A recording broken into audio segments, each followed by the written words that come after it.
Remember, there's some pretty important information here in the disclaimer. You might want to give the video a quick pause and read it.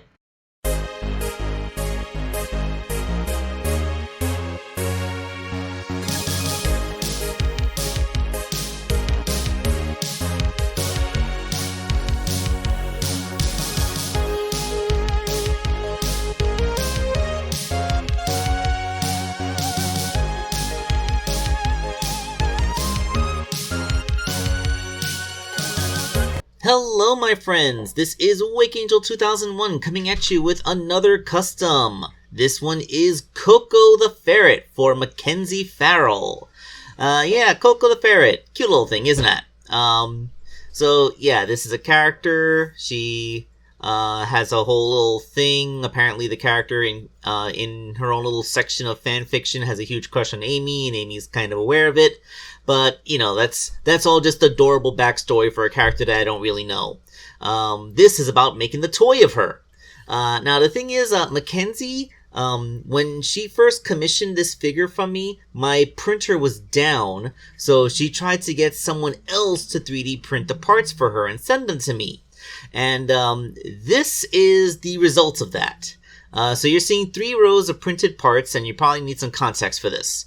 The bottom row is the first parts that I received. The hands and feet are, as you can see, quite small. In fact, they are about the right size if I was making one of the old 3-inch Jazzwares figures. But that head is minuscule. Like, it is absolutely not scaled to those hands and feet. It's like, I don't even know what's going on there. Like, I don't know how you could botch the scale that bad, because that head is too small for anything. Plus, it really didn't print that great anyway. So Mackenzie was able to get replacement parts. This time they were upscaled. Now, the head is actually the right size to fit on a Jakks Pacific figure.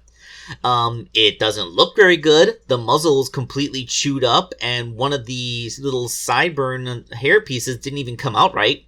Quite frankly, if I had tried to print a head like this and it botched this badly, I would have tried again. I would not actually send a head that poor quality out. But then you look at the hands and the feet, they're scaled to the head. Like, you know how the head from the first set looks? Like, this is like if you made the head bigger and then you made the hands and feet bigger to the same scale, except that the head was massively undersized, so now the hands and feet were super huge. Like they're so giant now. Like, these hands and feet are probably something that would fit more on an 8-inch superposer figure. Like, they're way too big for a 4-inch scale figure now. So by this time, I finally got my printer fixed, and I made the parts myself. That's what you see on the top row. The head, which, like I said, is already scaled, but, you know, printed better so it doesn't look like crap. And hands and feet that are actually the right size. Now, the important thing when making an Amy Rose figure into a different character is making sure that the feet still work. Because I wanted to make sure that, like putting Amy has very tall boots, and I wanted to make sure that putting the new feet on wouldn't suddenly make the figure look a lot shorter. And fortunately, it would appear that the actual ankle ball is deeply recessed into the boot enough that it doesn't make that much of a difference. I would have to attach it in a way that would lose the ball joint so she doesn't really have any ankle articulation. But then again, when using 3D printed feet, you almost always lose ankle articulation anyway, so it's kind of a lateral move. Now, the parts of Amy Rose that are used to make this are pretty much the same ones I used to make the post-Super Genesis Wave Sally. Pretty much just her arms, legs, and torso when the 3D printed parts replacing everything else. First thing to do is cut off Amy Rose's skirt, just as always. And this time, I got the tail from a 2.5-inch Tails figure I had modified some time ago. And I drilled a hole in it so it could slot over Amy's tail like a little sleeve. And then sculpted everything smooth to make it, integrate into the back better. And then added some hair points to be like the shaggy bits of her little ferret tail. Do ferrets have shaggy tails? I don't think they have shaggy tails. I think ferrets are supposed to be long-bodied, but, Sonic characters don't really do long bodies. I think there was a whole Knack the Weasel / Fang the Sniper thing Of course, we all know that Fang isn't a weasel, he's a gerboa.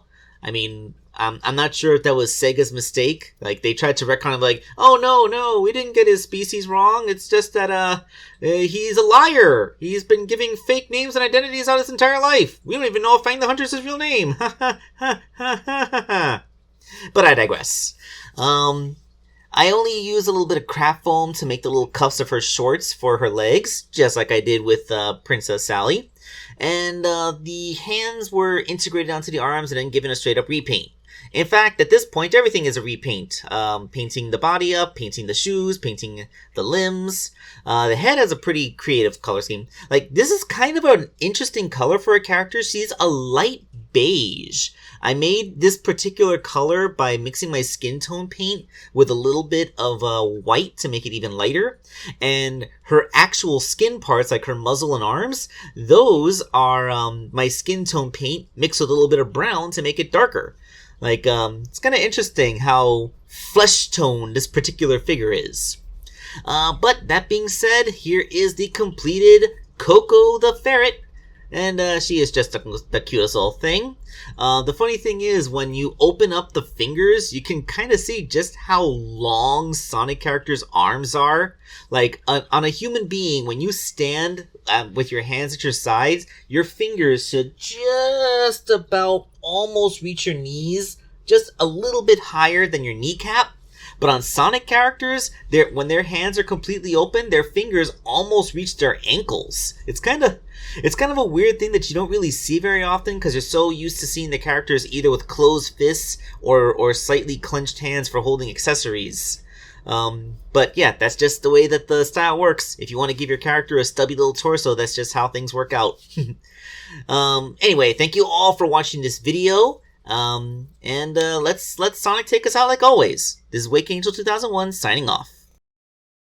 Oh, hey everybody, it's me, Sonic the Hedgehog. Just here to remind you that if you haven't already, make sure to hit that like button. And for even more amazing customs, don't forget to subscribe to Wake Angel 2001. Because between you and me, they're way past cool.